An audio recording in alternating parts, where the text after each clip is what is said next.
We are remarkably bad at predicting the future when there is something we really want sitting right in front of us. This cognitive blind spot has been around for millennia. It drives one of history's most famous sibling rivalries, the biblical account of the twin brothers, Jacob and Esau. Long before the brothers made their own mistakes, their household was already fractured. Their parents, Isaac and Rebekah, openly picked favorites. Esau was a rugged outdoorsman who hunted for a living, making him his father's favorite. Jacob was quieter, preferring to stay near the family tents, and he held his mother's loyalty. This diagram breaks down what was at stake: the birthright. In the ancient Near East, this was a massive, multi-generational mandate defined by three pillars: double the material wealth, undisputed authority over the clan, and the responsibility of the family's spiritual legacy.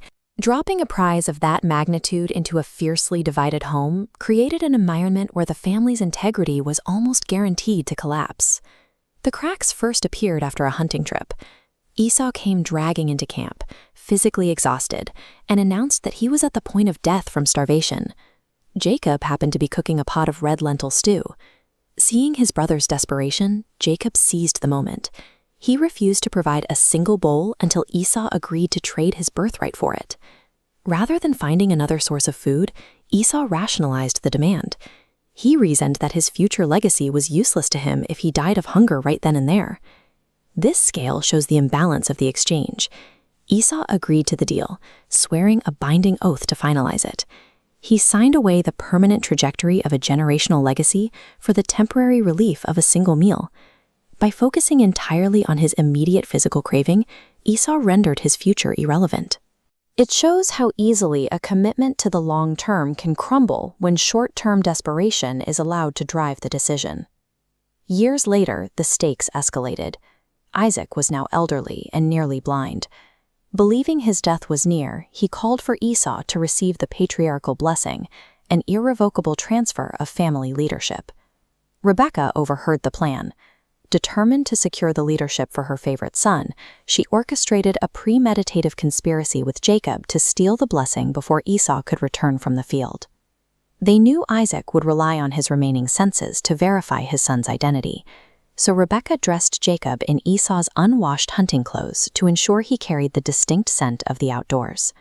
To mimic Esau's rough, hairy skin, Rebekah tied goatskins to Jacob's arms and the back of his neck, specifically designed to trick his blind father's sense of touch. Armed with a plate of meat Rebekah had prepared, Jacob entered his father's tent. When Isaac asked who was there, Jacob stood before his vulnerable father and lied directly to his face, claiming he was the firstborn son. This illustration captures Isaac succumbing to the deception. Trusting the smell of the clothes and the rough skins, he blesses the wrong son. Esau discarded his legacy for a meal, but Jacob actively dismantled his honesty, choosing power over truth. The truth came to light almost immediately when Esau returned from the hunt. The discovery triggered a bitter, irreversible realization for both him and Isaac. The collateral damage was swift. Esau's grief turned into a murderous rage, and the brothers' relationship and the family unit was permanently shattered. Jacob didn't get to enjoy the leadership he had stolen. Instead, he was forced to flee his home in fear, living as an exile in a foreign land for 20 years. The family was destroyed because Esau lacked the discipline to honor his future, and Jacob lacked the honesty to wait for it. This behavioral cycle maps out how we face our own versions of this bargain today.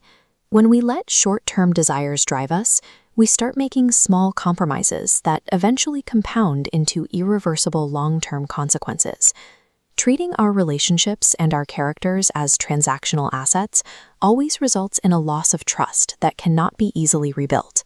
A lasting legacy is built entirely on honesty. No immediate satisfaction is worth the permanent regret that follows a compromised character. We